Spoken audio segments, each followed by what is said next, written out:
Cérémonie. Mon parcours va être un peu différent de tous mes collègues qui sont là, parce que je suis dans l'entrepreneuriat, on va dire, depuis moins d'un an, ou à peu près un an en fait. Et au départ, c'est Madame Jane Salamba, qui est la CEO de Biocène, qui m'a mis un peu le pied à l'étrier, on va dire, parce que j'ai commencé à faire du conseil pour elle. Et je me suis rendu compte que c'est quelque chose qui m'intéresse. Donc de là, je suis rentré à Biocène.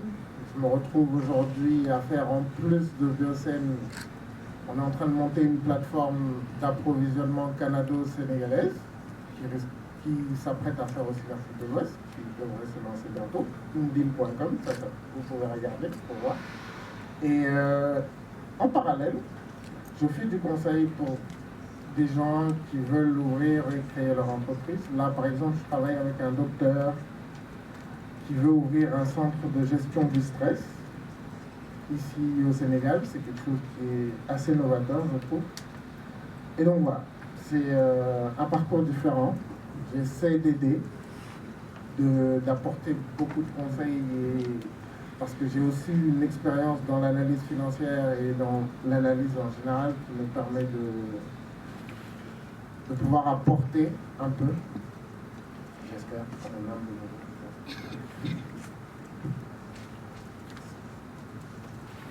Thank you very much, Joan. My name is Justice Nojo Nakamhanda from Uganda. Joan, you allowed me, before I do anything, I recognize my business parent, Mr. Charles Ochichi.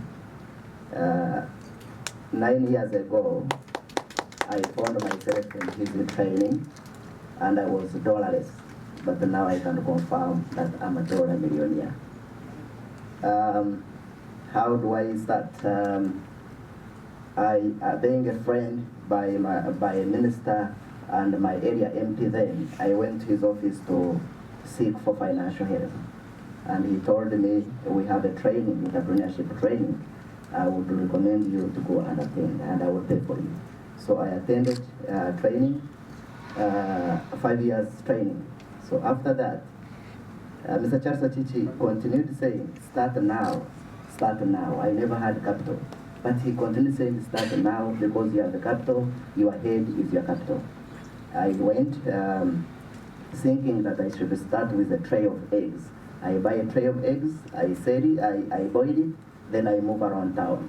Lucky enough, I got pocket money from my parents because I was doing law at McGill University.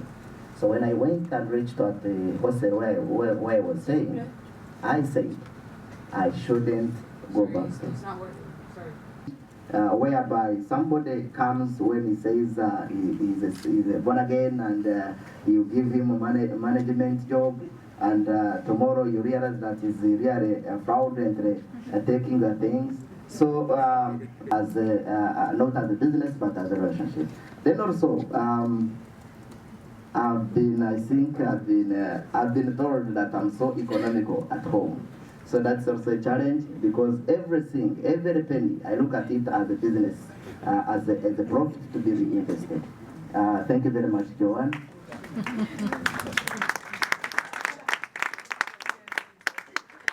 Well, this is impressive, and I think you answered in one question, all of my 3 questions in one question, which is great. Thank you for that. And you also shared key example on perseverance, not being ashamed as an entrepreneur. And I think you also invest in different areas, and I think it's a key for your success. We'll move to the next speaker, and please tell us, how did your journey started? Why food and why hospitality? Tell us a bit about it in 2 minutes. Okay, good morning, everyone. All respectfully observed. My name is Mariama Jam. Why food? I'm a foodie, and I've been listening to my brother here, and I'm like, in my mind, we're having the next Bill Gates in Africa, in food, of course. And in my heart, I am really excited that we have young people in Africa that are actually making the best use of our resources. And what inspired me really to enter into food. As I said, I'm a foodie. I really love food, and that's what inspired me to study tourism and hospitality management. So during the course of my study in uni, I was thinking business most of the time because I grew up in a family that does business.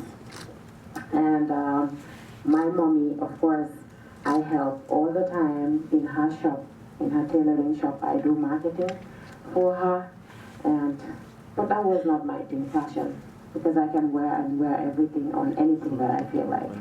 But for food specifically, because in the Gambia, most especially, a lot of fruits and vegetables are wasted during season, and we don't have preservative methods to keeping them. And we spend a lot of money in importing food from outside. And I said, since I love food and I am a foodie, why not think of what to do with these resources that are abundant? And of course, if I want to work on this, my cost of production will be low. And that's what inspired me to start something that's called AfriTaste. It's a food and beverage company, and we also process fruits and vegetables and a lot of products that are beneficial to our health. Because we are not only doing business, but we are promoting healthy eating in Gambia and Africa at large. Because most of the time we eat and eat and eat, but we don't know exactly what we are consuming, most especially as young people. And it's important. If you have the resources, why not make best use of it? And in making best use of it, why not think of the best solutions that will not actually just eating? If you eat $50 and you pay $1,000 for your health, then what's the reason behind eating? So why not eat something that's worth $1,000 and save $0 for spending to the hospital? So I thought it wise, and that's what inspired me, and it continues to inspire me to actually want to work on food and make it healthy for every African. And I hope all of you sitting inside this hall will have the opportunity to actually, if not taste or know about healthy eating, especially products that's coming from the Gambia. And I'm inspired to be here. Nice to meet you all. Thank you.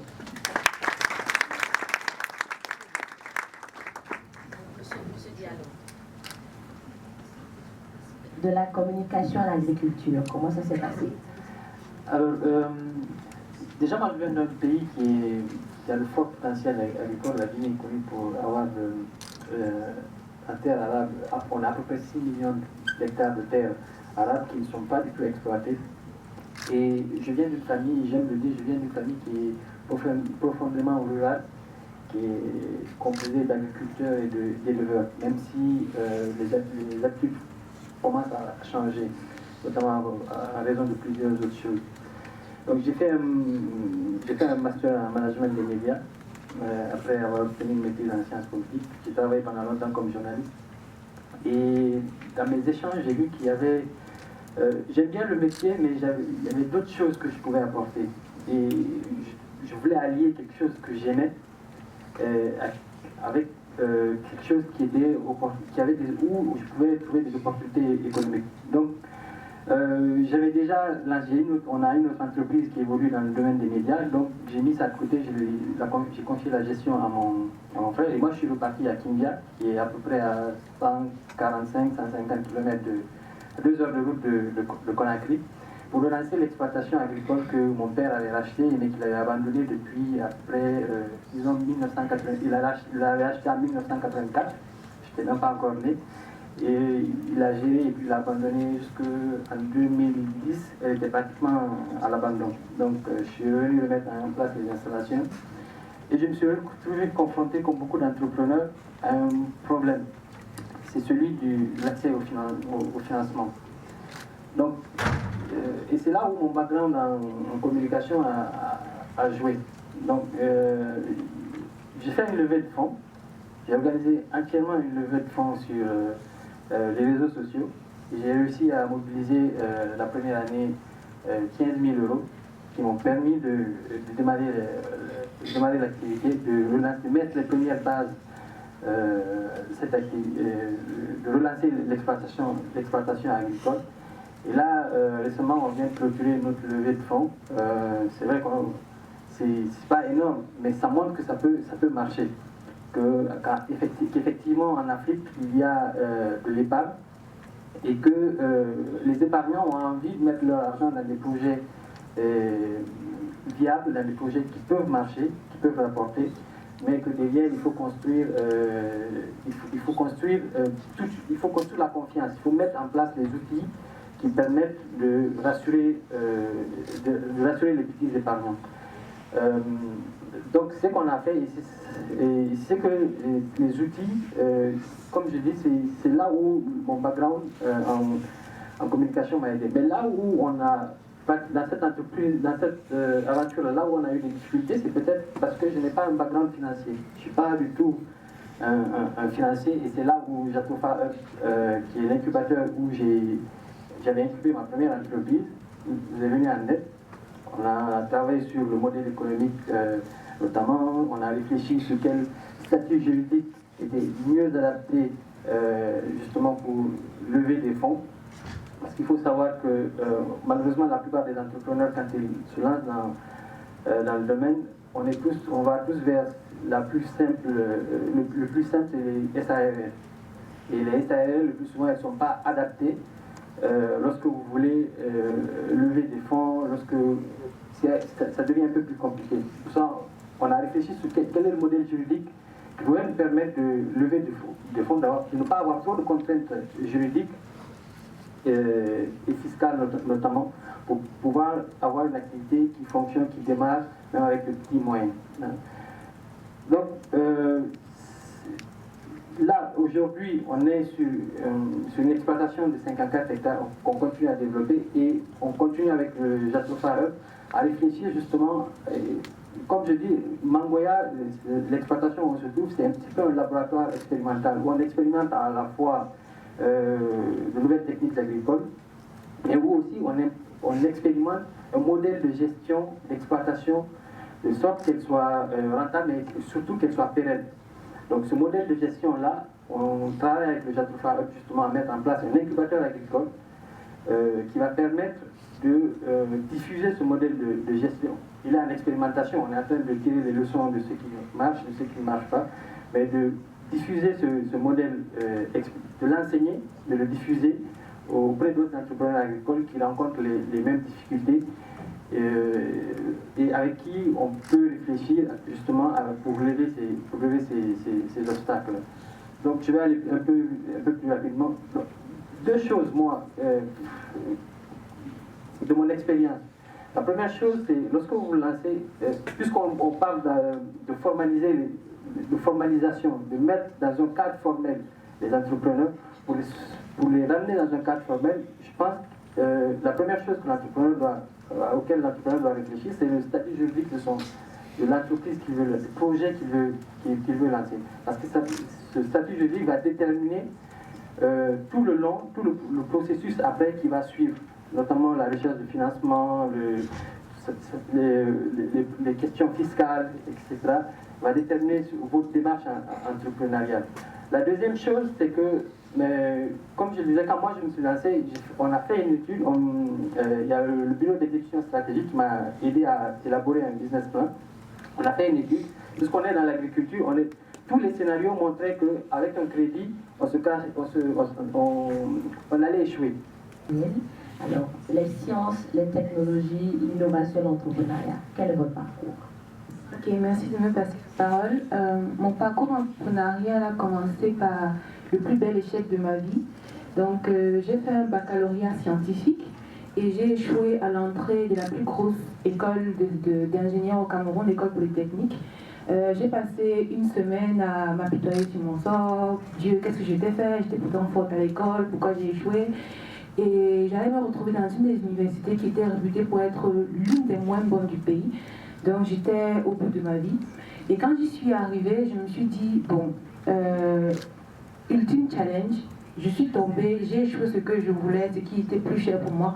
Donc il faut que je me relève et j'ai choisi l'informatique. Quand je suis arrivée en informatique, j'étais vraiment à fond dans le domaine. Mais il y a quelque chose qui m'a choquée, c'est que à chaque fois qu'on posait une question, à chaque fois qu'on faisait un travail pratique, je levais la main, je le faisais rapidement. J'ai gagné le concours de meilleur développeur la première année, je l'ai gagné également en licence.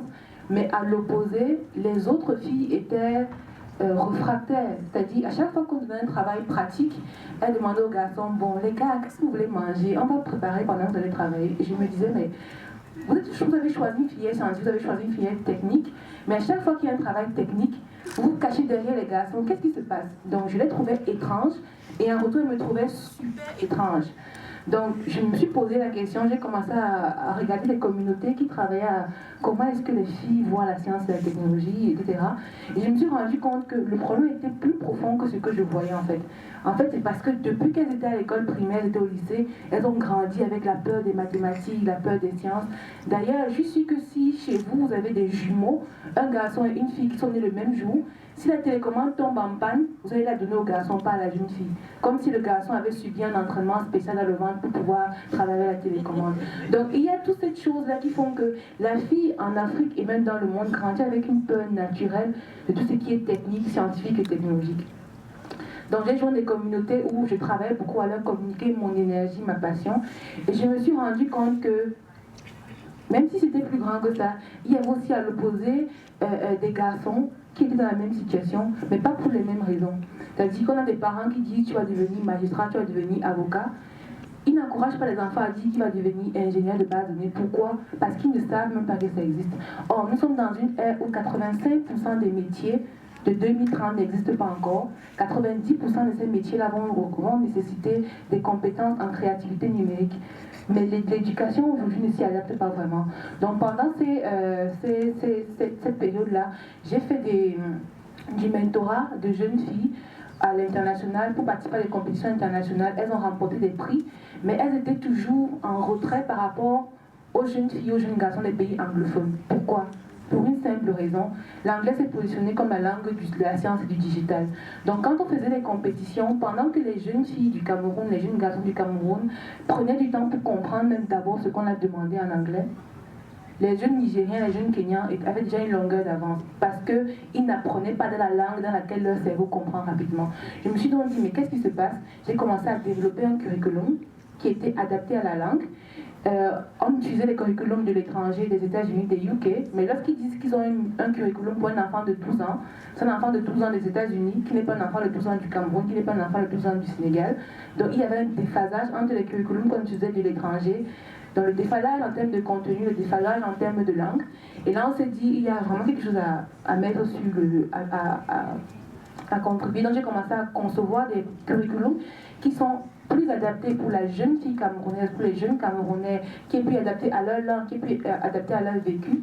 Et un jour, je me suis juste dit, mais ça fait près de 2000 jeunes filles que tu as eu à coacher au Cameroun, que tu as déjà eu Empower. Ça fait plus de 7, parce que les jeunes filles que j'ai formées de 7 à 15 ans, elles ont gagné des awards internationaux de la technologie. Je me suis juste dit, tu as acquis assez d'expérience. Il y avait des gens qui m'appelaient des 4 coins du Cameroun. Je me suis juste dit donc, il faut formaliser la chose, arrêter de le faire de manière... on t'appelle au téléphone. Est-ce que tu peux venir à Douala nous faire une formation? Je me suis dit non, il y a assez de la matière, il faut formaliser la chose. C'est comme ça que j'ai donc créé l'entreprise. Donc, je ne me suis pas levée un beau matin, j'ai dit je vais créer une entreprise. C'est vraiment venu au fur et à mesure, à cause de la passion, l'envie de partager et puis le problème que j'avais identifié. Donc, l'un des grands problèmes que j'ai rencontrés dans cette démarche-là, c'était le mindset. C'est-à-dire, quand je parle à un parent de l'intérêt d'envoyer sa fille faire la science et la technologie, ils ne comprennent pas vraiment l'intérêt. Quand je parle d'un cours comme tout à l'heure j'ai présenté un peu les statistiques, moi je travaille, nos curriculums, on travaille plus sur la créativité, on travaille plus sur l'état d'esprit des jeunes. Les parents me demandent, est-ce que c'est la physique? Je dis non. C'est les mathématiques? Je dis non. C'est Word, Excel? Je dis non. C'est donc quoi? Qu'est-ce que tu fais? Donc, en Afrique, l'éducation n'a pas encore compris que le tout, ce n'est pas de maîtriser la technologie au bout des doigts, c'est pas le plus essentiel, c'est d'avoir un esprit qui est assez créatif, qui est assez ouvert, qui est assez critique pour pouvoir s'adapter. Parce que nous sommes à une ère où la technologie évolue tellement rapidement que le plus important, c'est être créatif, de pouvoir s'adapter aux choses. Donc, le principal problème que j'ai rencontré, c'est l'état d'esprit des personnes qui ne comprenaient pas forcément le bien fondé d'aller au-delà de la compétence technique, mais aller vraiment sur la créativité des enfants. Et le second problème que j'ai rencontré, c'est le fait d'être une fille dans la science.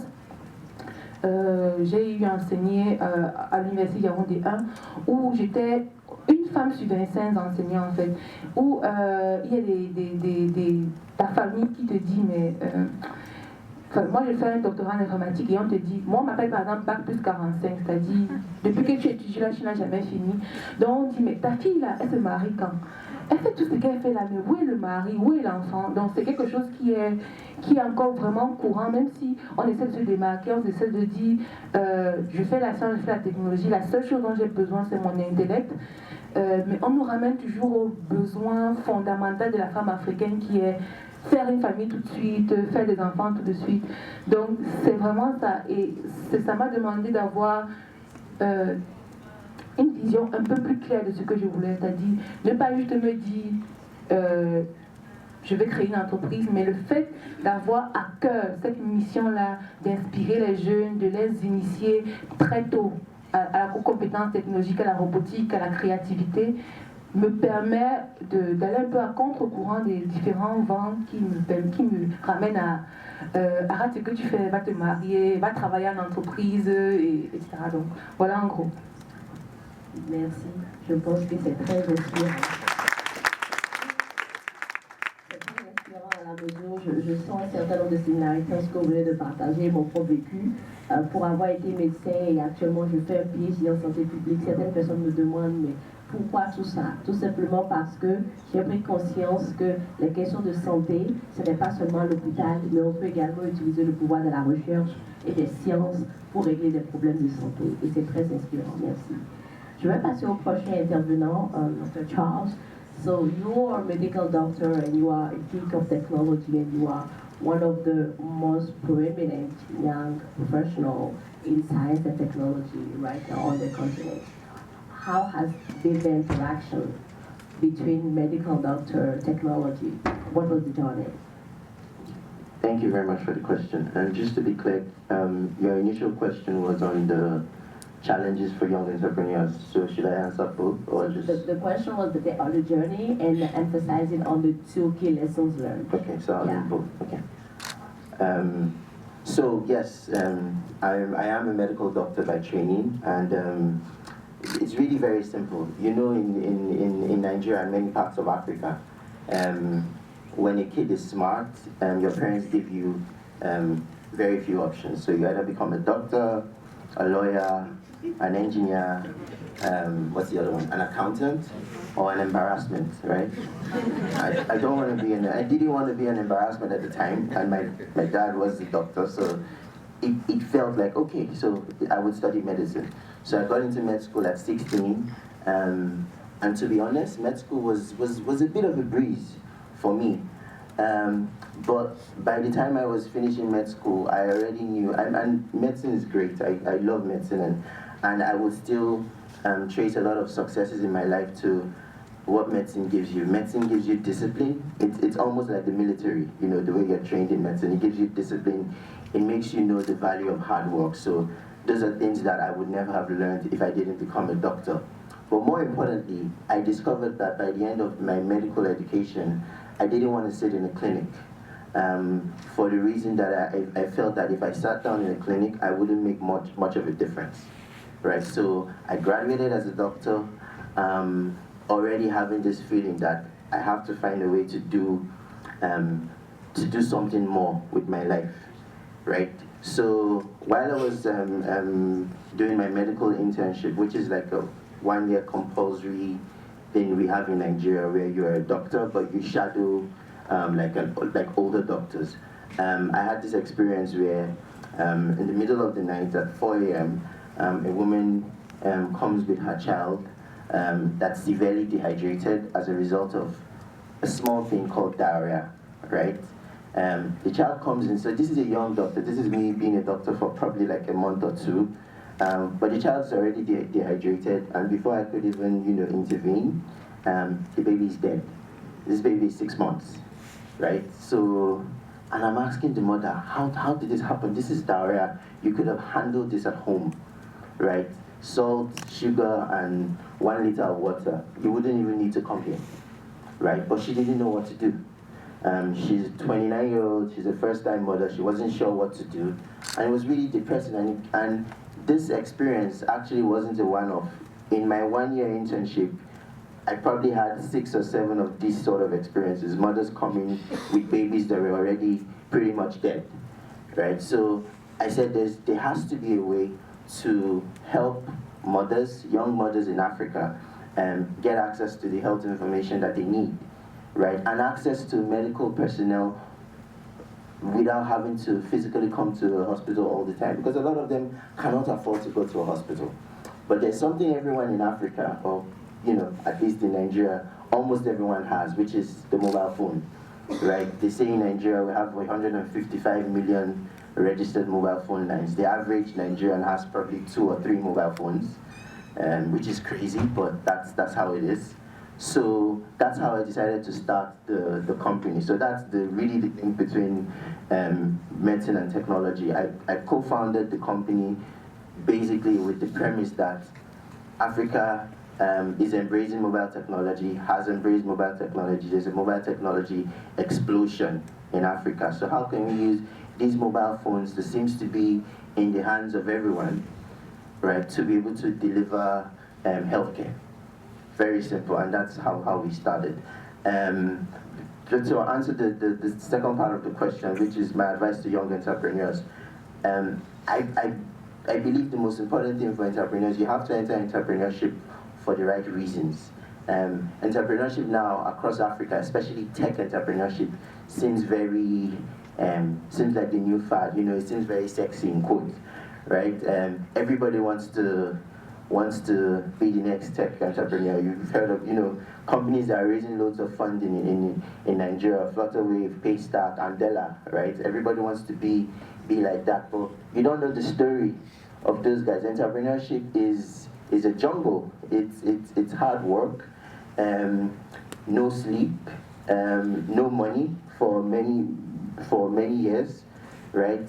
Constantly chasing funding, constantly chasing investors, constantly chasing customers, which is like the most important thing. So sometimes having a normal job is actually... Sorry, can you hear me? So sometimes having a normal job is actually even better than entrepreneurship. So what will actually keep someone as an entrepreneur is actually the right reasons. Sorry, it's good.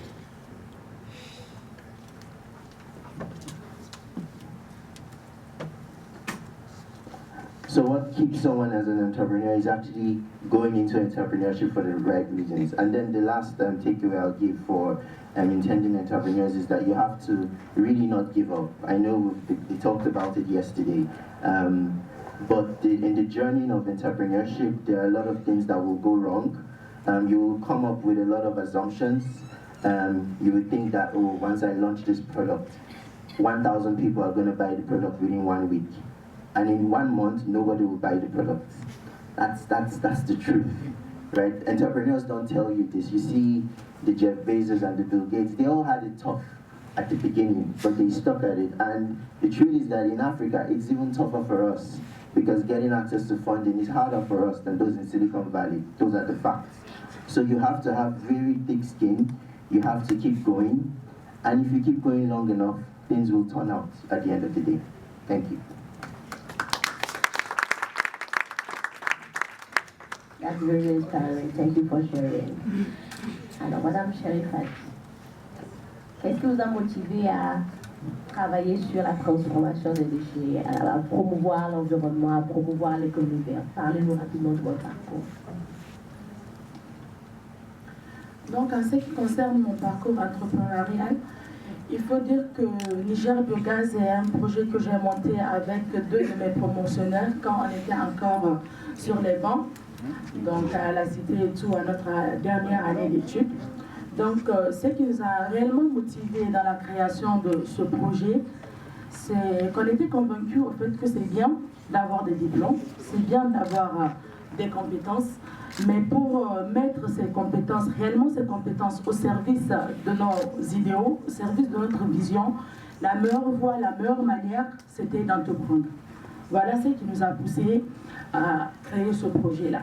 Et notre vision, c'était quoi? C'était clairement d'utiliser ces compétences-là pour contribuer au développement de notre pays, d'apporter nos contributions sur des problèmes qui minent le Niger à l'instar de beaucoup d'autres pays africains. C'est des problèmes tels que l'assainissement, la gestion des déchets, l'accès à l'énergie, le manque d'accès à l'électricité. Voilà. Ce faisant, donc, on a pensé à faire de la gestion de déchets une opportunité pour l'accès à l'énergie. Donc, transformer les déchets organiques via la méthanisation pour obtenir du biogaz qui sera transformé après en électricité. Le premier modèle, c'était de construire une centrale électrique à biogaz. Dit centrale électrique, dit gros investissement de l'ordre de milliards. Et là, on était confrontés à la dure réalité. On était des jeunes diplômés, et tous les jeunes diplômés, on n'avait pas travaillé, on n'avait pas d'économie, donc on était confrontés au manque de financement. Il fallait donc se retourner vers les partenaires qui avaient la même vision que nous, parce qu'avant tout, c'est un projet qui est social, c'est un projet de développement. Mais malgré tout ça, bon, les partenaires, pour des débutants en entrepreneuriat, un financement de l'ordre des milliards, ils n'étaient pas très enthousiastes. Alors, il fallait repenser le modèle. Un modèle qui va respecter notre vision, la même vision, mais on a pensé qu'il fallait plutôt repenser le modèle de manière plus modeste. Donc, on a pensé à faire un modèle à l'échelle familiale. Donc, c'est de créer un dispositif de production autonome de biogaz en milieu rural à partir de déchets organiques. Donc, il faut savoir qu'au Niger, 80% de la population est une population rurale, et cette population a pour activité principale l'élevage et l'agriculture, d'où la disponibilité en matière organique. Donc, ça permettra donc aux femmes d'avoir un mode de cuisson propre du biogaz, alors que habituellement elles font des kilomètres pour rechercher du bois qu'elles vont utiliser pour combustible pour la cuisine. Avec tous les effets néfastes en termes de santé que cela implique, la combustion du bois, les émissions qui en ressortent peuvent présenter des risques pour la santé. Elles font des kilomètres, ça les occupe énormément et ça joue en fait sur l'autonomisation de ces femmes-là, parce qu'après elles n'ont pas de temps pour pouvoir s'adonner à des activités lucratives, par exemple. Donc c'est un peu ça qui m'a motivée. Maintenant, les deux expériences, les deux leçons que je peux donner à partir de mon expérience, c'est d'être en entrepreneuriat, il faut être persévérant. Voilà, il ne faut pas abandonner au premier obstacle qu'on rencontre. Et la deuxième chose, en fait, c'est de trouver dans ce qu'on entreprend une motivation autre que juste l'appât du gain. Parce que moi, clairement, c'est ce qui m'a permis de continuer, parce que ma motivation, c'était vraiment de contribuer au développement de mon pays.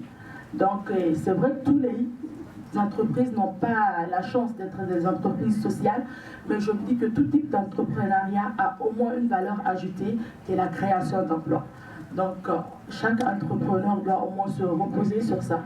C'est-à-dire qu'il a la chance de pouvoir offrir un emploi à des personnes. Et ça, c'est pas négligeable. Voilà. Merci beaucoup. Merci pour ce partage. Alors là, nous allons jouer l'équilibriste avec le temps. Je vais repasser la parole aux panélistes, puis prendre quelques questions dans l'audience.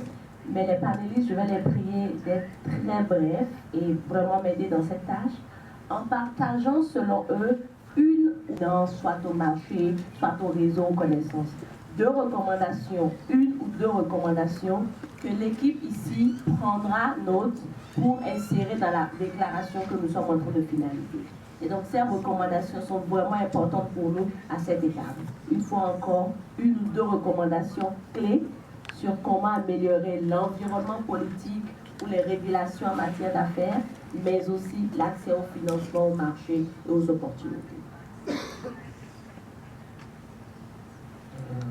Pour moi, l'essentiel pour les jeunes qui veulent se lancer dans l'entrepreneuriat, c'est principalement de garder à l'esprit qu'il faut s'associer avec. Ça commence à l'école, en fait, pour ceux qui vont à l'école. Ça commence à l'école, on a l'idée, on se dit elle est là, on se dit peut-être qu'autour les gens disent ça ne va jamais se faire, c'est trop douteux, jamais écouter ces gens-là. Et au sein de l'école ou dans le quartier, il y a toujours des gens qui vont partager cette vision, qui vont vouloir faire la même chose que vous. Et conjointement avec ces gens-là, travailler ensemble. Par exemple, j'ai un exemple très patent là, au Sénégal. Il y a une association d'élèves, des anciens démarristes, qui ont commencé par une toute petite association, rien de tout, et qui aujourd'hui ont formé une holding, mais ils sont dans tout, dans le BTP, dans la communication digitale, presque tout. Et c'est comme ça. Moi, c'est ce que je vois dans l'entrepreneuriat des jeunes, c'est vraiment, dès le départ, avoir une vision très globale et essayer de reach un point qu'on penserait inaccessible. C'est ça. Sorry, so that I can friendly cut people or ask to short your answer. Go ahead. Thank you very much, Joan. First of all, Joan, allow me to declare this room as youth. We can have categories youth and senior youth. And also, I beg that you will go and start, because I've seen everybody with capital here. First of all, everybody has a head here. Two, I've seen people holding phones. That phone, you cannot hold a phone of $500 and yet you don't have business. Sell it, start business. You will appreciate it. You will actually hold a phone of maybe of 100,000 US dollars. So first of all, we need to have a mindset change. You have to change your attitude that you have to be rich when you're at 40 years. No, go and start business with whatever you have. Don't think of big capital, because what you have is capital. Two, on declaration, I recommend that, because some of us, we have connections with the government. First of all, if we can talk to the government to include youth, maybe to have affirmative action in tenders, because there is no reason why an old person should get a tender of cleaning and also employ youth. Why can't the government reserve those such light tenders for youth? So it can be included in regulations. The government can come up with a policy and say a certain category of tenders are reserved for youth. Thank you so much. So in terms of a policy for Madam Mariama, what do you think can be done to improve the environment? You know, like if you have to make a recommendation to policymakers in this room, or to young people, or to international organizations, what would you concretely suggest to support entrepreneurs and independent workers? I have 3 on my list and I'll do just fast. The first one is for NGOs or government organizations to support entrepreneurs. You know, it's one thing to start a business, but then it's another thing for having customers or consumers for that particular business. And the only people that can actually support in realizing this is for government to support existing products, most especially in Africa. We should value our own products. And as young entrepreneurs, we believe in the dream of building Africa. So the better way for governments and NGOs to support us is by buying from our products. And not only buying, but ready to buy it at prices that they are buying it from abroad. That's the fact. Because most of the time, if we have products for sale, And let's say, for a clear example is the Gambia. If I have a product that is being sold for $5 in Gambia, and they will buy the same product for $10 in Europe. So that's the reality in Africa. And supporting, in a way, making tailor-made programs, okay? For example, if they bring in projects, let them not be numbers. We know to actually bring in their agendas. So for example, training 5,000 young entrepreneurs on, let's say, marketing. Training alone is not enough. Bringing trainings and grants that can actually help those 5,000 bring employment for another 5,000. Let it be sustainable. So not only bring in projects, but sustainable projects that can actually, influence the life of other people. Because the way we live in Africa, you will have one breadwinner feeding 20 people. So imagine, training one person that is feeding 20 people. The number multiplies. Not only bringing projects, but sustainable projects. And the last one, my dear sister, is representation. I'm glad that we call it a youth entrepreneurship and self-employment forum, and we have the youth actually speaking. Not adult youth, as he said, speaking on behalf of young people. No, we want to speak and let them hear from us. And let them hear, not only hear, but put into consideration what we are saying. We should be there with us and through us, and listen to what we are saying and not make decisions on our behalf. So these are the 3 recommendations that I have, and I hope they will put it into consideration when designing our programs. Thank you. This is very specific. Thank you so much. Alors, je vais d'abord faire une recommandation pour mon secteur particulier qui est celui de l'agriculture. L'un des gros problèmes des entrepreneurs agricoles, c'est l'accès à la terre. Je trouve que je ne connais pas les autres codes fonciers, mais par exemple, le code foncier guinéen, la terre appartient aux coutumiers. Le plus souvent, c'est difficile d'identifier le coutumier lorsque vous avez des gens qui se sont installés dans une région pendant plus d'un siècle. Donc, c'est extrêmement compliqué. Peut-être qu'il faudrait revoir comment réformer le code foncier pour faciliter l'accès à la terre, mais aussi et surtout le faire de façon intelligente pour ne pas aussi déposséder les propriétaires terriens. Ça, c'est ma première suggestion. La deuxième chose, comme je le disais, c'est qu'on a des textes magnifiques, surtout l'OADA a travaillé sur des textes magnifiques. Peut-être que les incubateurs devraient travailler à les diffuser largement pour permettre aux entrepreneurs de trouver le bon profil juridique de l'idée de l'entreprise qu'ils veulent lancer. Comme je dis, le profil juridique au départ va déterminer l'ensemble du processus de la vie de votre entreprise. Et puis, la troisième chose, c'est le régime fiscal. En Guinée, l'impôt sur les sociétés, c'est 35%. Une start-up qui commence, si elle fait un bénéfice la première année, je sais que ça peut paraître exceptionnel, ou elle fait un bénéfice la deuxième année et que vous lui imposez 35%, déjà avec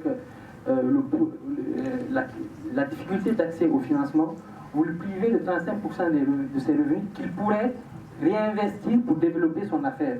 Donc peut-être, je ne sais pas, travailler à un moratoire, je ne dis pas qu'il faut soustraire les nouveaux entrepreneurs à payer les impôts, puisqu'on est dans le cadre de la formalisation, il faut qu'ils se formalisent, mais il faudrait aussi leur donner la chance d'utiliser les ressources qu'ils génèrent pour réinvestir, vu qu'ils ont des difficultés à avoir accès à ces financements. Et comme je le dis, il faut que les incubateurs aussi travaillent à ne pas seulement former les entrepreneurs à faire des business plans. Le business plan, il ne suffit pas. Il faut toute une éducation financière derrière, et moi je l'ai appris à mes dépens, et aujourd'hui je partage cette expérience-là avec les jeunes entrepreneurs guinéens qui se lancent. Il faut que l'entrepreneur ait quelques petites notions de comptabilité, il faut qu'il ait quelques petites notions de gestion de trésorerie, il faut qu'il sache que acheter un véhicule au départ de son entreprise peut ne pas être profitable, etc. Il y a beaucoup de choses à faire, donc il faudrait que les incubateurs aussi travaillent à ne pas seulement développer le côté plan d'affaires, mais développer la culture juridique, développer la culture financière, montrer qu'il y a d'autres voies d'accès au financement, mais à condition aussi que nous, entrepreneurs, nous comprenions que notre argent à nous seuls ne peut pas nous permettre de parvenir à nos fins, d'arriver à nos objectifs. Il faut peut-être à un moment unir nos forces avec d'autres entrepreneurs qui ont les mêmes idées que nous, qui partagent la même vision que nous, et comme je dis, trouver la formule adaptée pour vous permettre d'avancer ensemble avec une sécurité juridique pour chacun des associés et une sécurité juridique pour l'entreprise que vous montez. Merci beaucoup. Ok, moi je vais parler plus de l'éducation pour que si on veut que dans 5 ans, on n'ait pas une nouvelle vague de jeunes qui s'asseyent ici, qui parlent des mêmes challenges, il faut qu'on change la manière avec laquelle on éduque ceux qui sont encore au-dessus aujourd'hui, en incluant au plus tôt possible les cours sur l'entrepreneuriat, sur l'éducation financière. Donc, on va vraiment commencer à la base pour créer une nouvelle génération d'enfants qui vont grandir avec un nouvel état d'esprit, avec une nouvelle façon de voir les choses. La seconde chose, c'est une autre éducation à consommer local. Parce que moi, on développe des logiciels, on développe des marques, mais quand nous on va au supermarché, dès qu'on va voir Made in France, Made in China, Made in whatever, on va préférer acheter ça plutôt qu'acheter le produit de notre frère, ce qui aurait contribué à développer son économie et nous permettre de développer l'économie locale. Donc, éducation en entrepreneuriat, en éducation financière et consommation locale dès le plus bas âge. Et la deuxième chose, c'est que les gouvernements puissent mettre sur pied des mécanismes, sinon être eux-mêmes des capitales risqueurs. Je parle surtout de mon domaine des IT, où nous on vient généralement avec de nouvelles solutions pour laquelle la population n'est pas encore prête. Ils n'ont jamais eu ils sont confrontés parce qu'ils ne connaissent pas. On dit d'habitude on a produit, donc on amène généralement de nouveaux produits qu'ils n'ont pas encore testés. Et c'est difficile d'avoir des clients au pif. Donc, et c'est difficile d'avoir des financements auprès des banques parce qu'ils n'ont pas encore pu tester le business model qui est derrière. Donc, que les gouvernements mettent sur pied, ou bien soit eux-mêmes, des capitaux risqués qui peuvent investir sur les jeunes start-upers, sur le domaine des IT, parce que contrairement à ce qu'ils sont en train de faire, on n'apprend plus par la faute. Jack Ma, qui est aujourd'hui le plus grand, qui est à la tête de l'homme le plus riche de Chine, a même été refusé en tant que serveur au McDo. Donc c'est pour dire qu'on doit aider les jeunes à faire des fautes. On met de l'argent, les aide à faire des fautes, on les accompagne, parce que ce n'est pas du premier coup qu'on va réussir en fait. Excellent, excellent.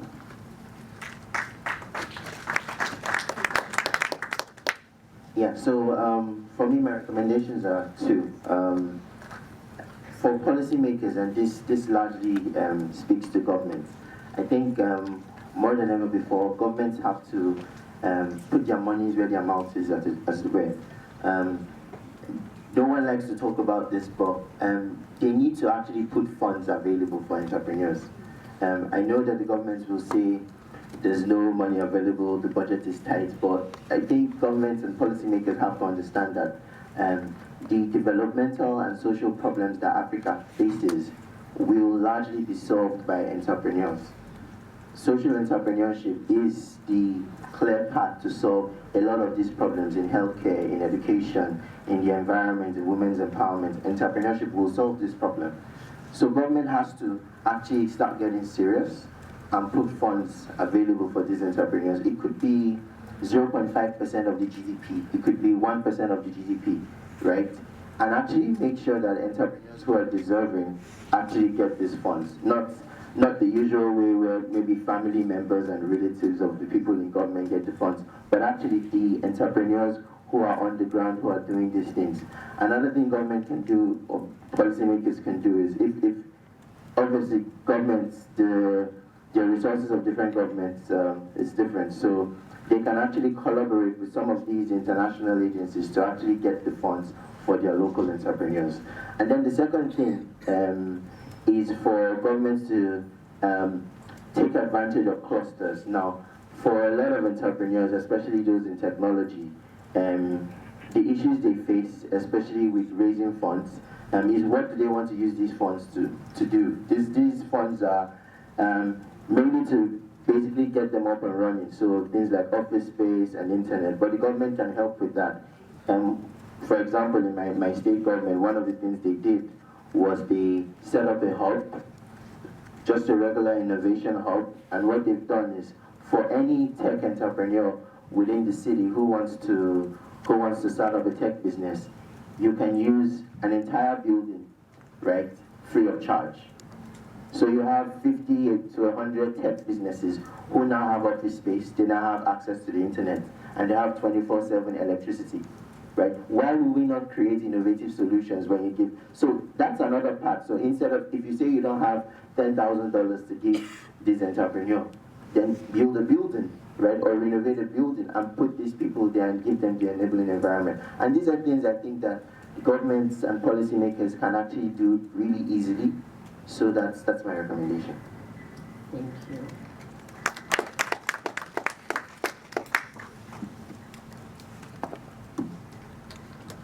Donc, moi, les recommandations que j'aurais à donner, en premier lieu, c'est pour la réglementation du secteur énergétique au Niger. Il faut dire qu'au Niger, il y a une seule société qui a le monopole de la distribution, c'est la Nigélec. Il y a déjà il n'y a pas longtemps, elle avait aussi le monopole de la production. Actuellement, la production est libéralisée, c'est un pas. Les tarifs ont été revus pour encourager l'approvisionnement chez les petits producteurs. Mais néanmoins, jusqu'à présent, la distribution est exclusivement réservée à la Nigélec. C'est-à-dire qu'aujourd'hui, si vous êtes un producteur d'électricité, il faudrait d'abord passer par la Nigélec pour pouvoir distribuer votre énergie. Ce qui constitue donc quand même un frein pour le développement de votre entreprise. Alors que cette seule société n'arrive pas à desservir toute la population. Actuellement, le taux d'accès à l'électricité au Niger est d'environ 12%. Et ce n'est pas ce qui choque le plus. Ce qui choque le plus, c'est que le monde rural, qui constitue 80% de la population, a un accès à l'électricité qui est inférieur à 1%. De fait, il faudrait donc encourager ce genre d'initiative, tel que le dispositif que nous avons mis en place, qui permet donc de produire de l'électricité en milieu rural pour chaque ménage, c'est-à-dire que chaque ménage peut produire de manière autonome de l'électricité à partir de ce dispositif et à partir de déchets organiques qui sont des matières premières qui sont disponibles au niveau de ces ménages-là. Merci beaucoup. Alors nous avons le temps qui est presque terminé.